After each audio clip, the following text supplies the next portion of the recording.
What's going on, guys? Tim Roswick here, and today I want to talk about a concept that has really plagued my life for a long period of time, and it's really affected my ability to start a business for myself and make money and actually sustain my lifestyle doing the things that I love. And that is, I always felt guilty trying to sell things. And actually, I say always, but if I remember back to my childhood, I was actually really good at selling. Like, I would shamelessly sell stuff everywhere to anyone all the time. I was like a little entrepreneur of the neighborhood. I would pick fruit off of my neighbor's trees and I would sell it to all the neighborhood. I would like walk door to door and I would ask to do yard work for $10 and I'd pay my friend Chad $5 to go do the work. Like, I remember one time when the school gave us, I think the elementary school gave us these box of chocolates to bring home and sell to the neighborhood for $1 to fundraise for the school. And I realized that I could sell them for $3 because everybody thought they were donating to school, but I could keep the $2 difference and just give the school the money. So I had always done that from a young age, and I knew that like I wanted to be in business for myself. I knew that I didn't want a job. I knew all that stuff, but something happened, like I would say middle school, high school range, where all of a sudden, like, my brain just started doubting myself.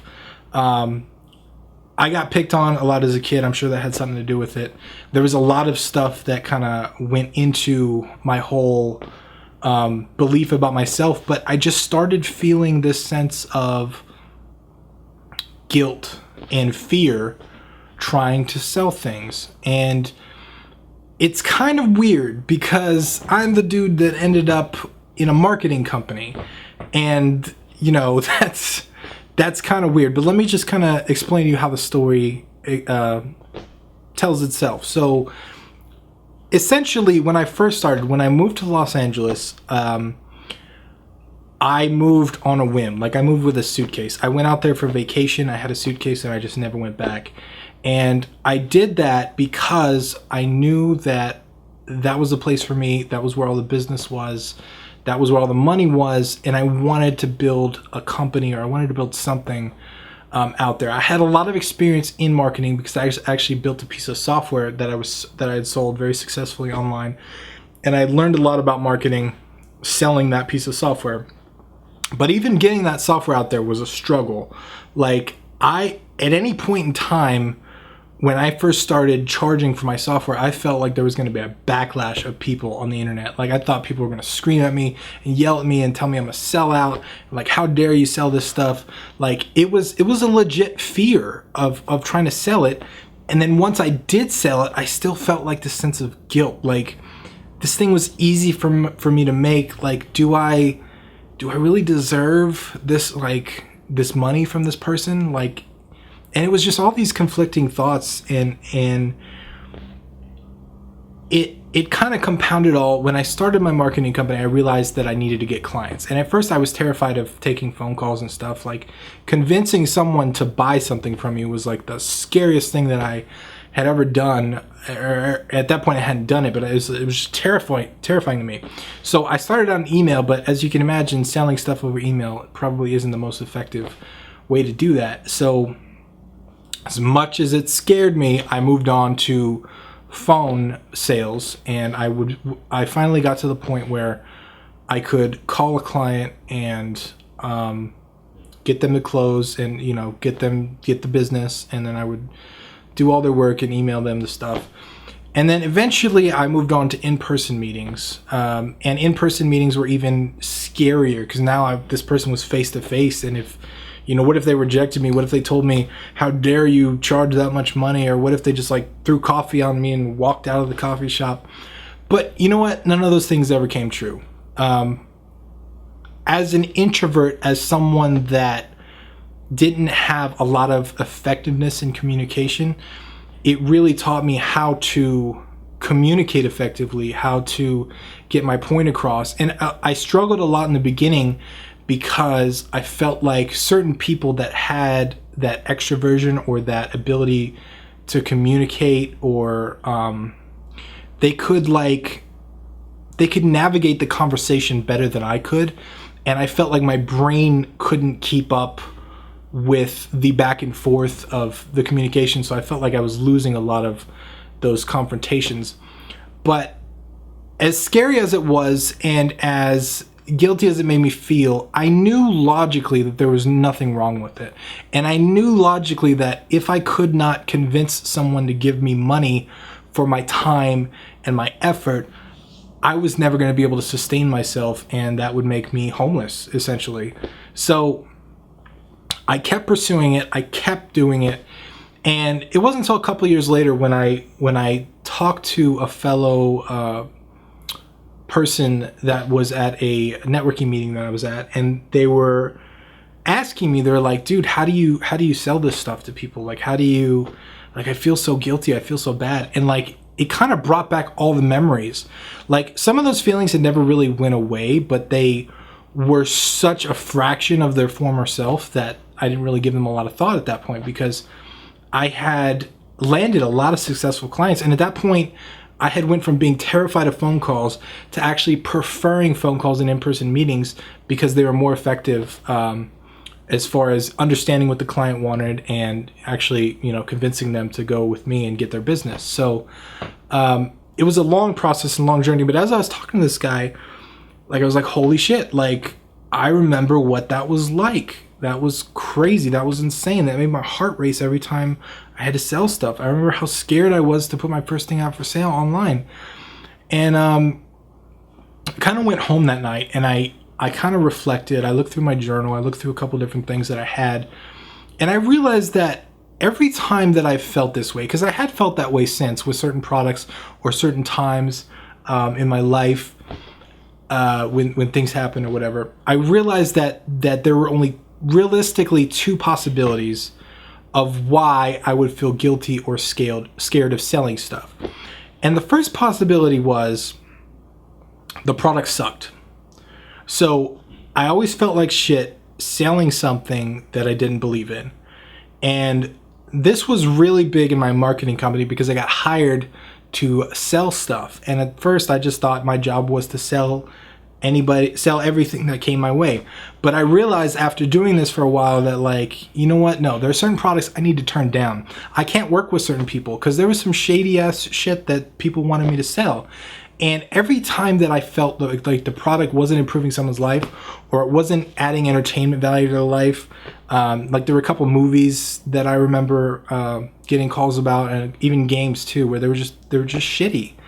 And I hate to be harsh, but like, I didn't believe in the product enough to where when I would sell someone, I couldn't say it with complete honesty that they should buy this thing because it would make their life better.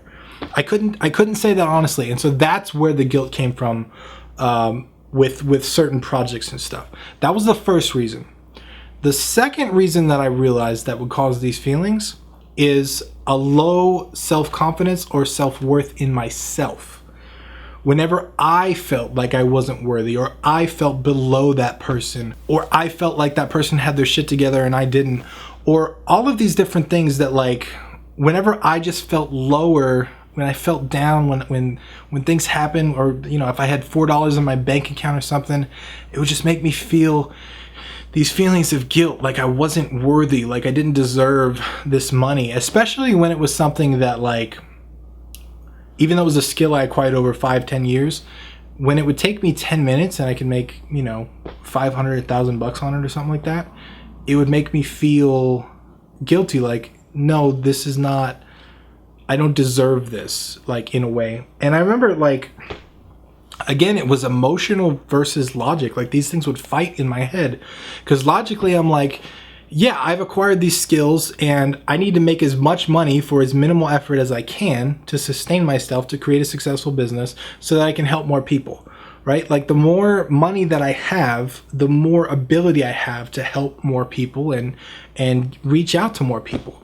And then the emotional side of me was like, no, like, you should not do that. You should spend way much more time helping people out, doing this stuff, trying all this stuff. And so it was a real struggle for a long time. But here's the crazy thing of those two intertwined things that I realized that I think is the majority of where these feelings came from for me, And that was that when you have low self-worth and you have low self-esteem, or you don't quite believe in yourself as much as you should, it's very easy for you to believe that the thing you created is shit. So, like I said, the two reasons that I would feel that way is either my product was shit or I thought I was shit. But sometimes when you think that you're shit, you think your product's shit. Because if you think about it, if you don't believe in yourself, how can you think that something yourself created would be awesome enough for someone to pay for? And I realized after talking to a bunch of people and kind of sharing this around that this is actually a pretty common issue with a lot of artists and a lot of creative type of people, because we spend so much time in solitude sometimes, and we just make this thing and we don't translate it well to cost or financials or what it's worth. And financially, because for us it's just a project or whatever, and it can bring on those feelings, but I've always fought those feelings, and I think it's really healthy to fight those feelings as long as your intentions are good, right? Like if you're selling some shady supplements or some shit, or you're trying to do some acid flips just to make a quick buck, or you're one of these mobile game cloners, like that's a shitty thing to do, right? Like you should feel guilty about doing that stuff because you don't have any intention. But as long as your intention is pure, right? Like there's nothing wrong with making money. Money is not the bad guy. Salespeople are not the bad guy.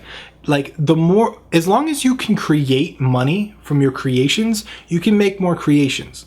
And you got to understand that, like, making money helps you make more projects. If you can't make money from your projects, you can't sustain the projects over the long term. Like, sure, you can do it by hobby, but that means you have to continue having a job. You have to continue doing the things that sometimes people don't want to do. And if you're cool with that, that's cool. Most of us don't want to do that. We don't want to have a 9-to-5 job. We don't want to do all this stuff. We want to work on the things that we love all the time. And in order to do that, you have to learn the skill of making money from your projects. And one of the biggest barriers to making money, I think, has been this feeling of guilt and fear that I see in a lot of creative spaces, but especially in game development, because there's like this whole meme of like indie game developers are broke and they live on ramen noodles and all this stuff. And that's funny, right? But like, that's the mentality that these guys have, that they spread themselves so thin that they can't possibly go anywhere else, and then they charge $5 or $10 or whatever for their project and they barely make any sales. But it should not be shamed. Making money is a good thing, and you should not feel guilty about being profitable from your projects, because it's a good thing. It means that you can make more projects, and it means that the world agrees with you that your project is great. Like, the one thing that has always removed these feelings completely is after I make a sale to a random person, and that random person has something nice to say about what I created. Like, I remember all of my fears and my guilt went away, at least temporarily, when I first launched my software, and I got a couple emails saying, "Tim, thanks so much for creating this. This was awesome. It saved me so much time.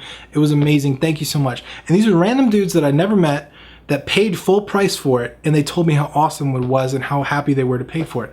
And like, when you get 5-star reviews on your games or whatever on the app stores and Steam and stuff, it validates those feelings, at least temporarily. But you got to learn to fight past the fear, fight past the guilt. Especially if you grew up poor or you're not used to having money, and it can seem weird to accept money from people that you don't know for a thing that you did as a hobby. But trust me, like, you got to fight through those feelings and you'll get to where you want to go. But money's not evil, man. It's really not. It's about the person's intentions. If your intentions are evil, money's only going to amplify that. That's all it is. It's an amplifier.